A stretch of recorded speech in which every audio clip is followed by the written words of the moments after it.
এদেশের মানুষের ধর্মীয় আবেগ বেশি, ধর্মীয় জ্ঞান কম।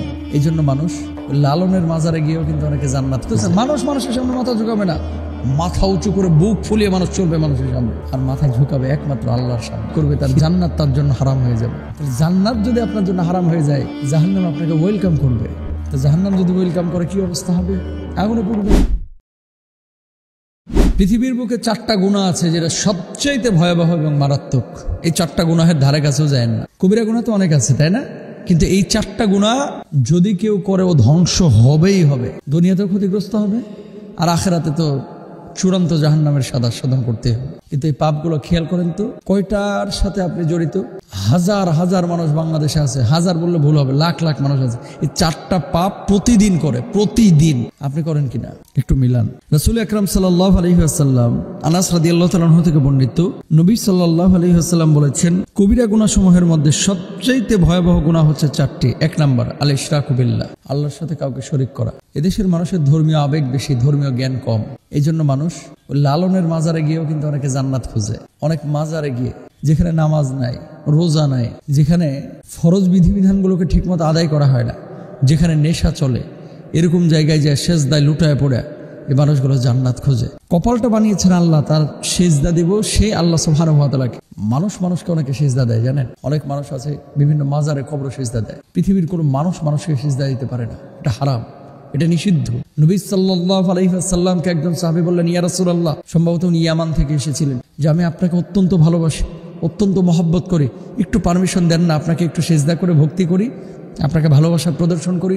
আল্লাহর নবী বলছেন সাল্লাল্লাহু আলাইহি ওয়াসাল্লাম, আল্লাহ সুবহানাহু ওয়া তাআলা যদি কোনো মানুষকে সেজদা দেওয়া জায়েজ করতেন, প্রত্যেক স্ত্রীকে তার স্বামীকে সেজদা করার জন্য বলতেন, যেহেতু আল্লাহ তাআলা বলেন নাই, সুতরাং তুমি আল্লাহ ছাড়া কোনো মানুষকে সেজদা দিবা না। অথচ বাংলার জমিনে অনেক ভণ্ড আছে, যে ভণ্ডরা পায়ের নিচে সেজদা নেয়। ও ভাই, আপনি কার জন্য সেজদা করতেছেন? সেজদাটা মানুষকে করতেছেন। মানুষের সামনে মাথা ঝুঁকাবে না, মাথা উঁচু করে বুক ফুলিয়ে মানুষ চলবে মানুষের সামনে, আর মাথা ঝুঁকাবে একমাত্র আল্লাহর সামনে। শিরিক করেন না, আল্লাহর সাথে কাউকে শরীক করেন না। কি ক্ষতি? লা ইন আশরাকতা লা ইয়াহবাতান্না আমালুক ওয়া লা তাকুনান্না মিনাল খাসিরিন। শিরিকটা করবেন, আপনার অতীতের করা সমস্ত আমলগুলো নষ্ট হয়ে যাবে, ধ্বংস হয়ে যাবে। নামাজ কবুল হবে না, রোজা কবুল হবে না। কেন শিরিক করছেন? ইন্নাহু মাইয়ুশরিক বিল্লাহ ফাকাদ হারামাল্লাহু আলাইহিল জান্নাহ। যে ব্যক্তি শিরিক করবে তার জান্নাত তার জন্য হারাম হয়ে যাবে। তাহলে জান্নাত যদি আপনার জন্য হারাম হয়ে যায়, জাহান্নাম আপনাকে ওয়েলকাম করবে। তো জাহান্নাম যদি ওয়েলকাম করে কি অবস্থা হবে? আগুনে পড়বেন। 1 নাম্বার পাপ, কেউ শিরিক করবো না। এরপর আসেন 2 নম্বর পাপ হচ্ছে অন্যায়ভাবে কোনো মানুষকে হত্যা করা। এটা হচ্ছে পৃথিবীর বুকে নিকৃষ্ট গুনাহের মধ্যে চূড়ান্ত নিকৃষ্ট গুনাহ। ওমাই ইয়াকতুল মুমিনা মুতাআম্মিদান ফাজাযাউহু জাহান্নামু খালিদান ফিহা ওয়া গাদিবাল্লাহু আলাইহি ওয়া লানাহু ওয়া আদরাহু আযাবান আযীমা আযাবান মুহিনা।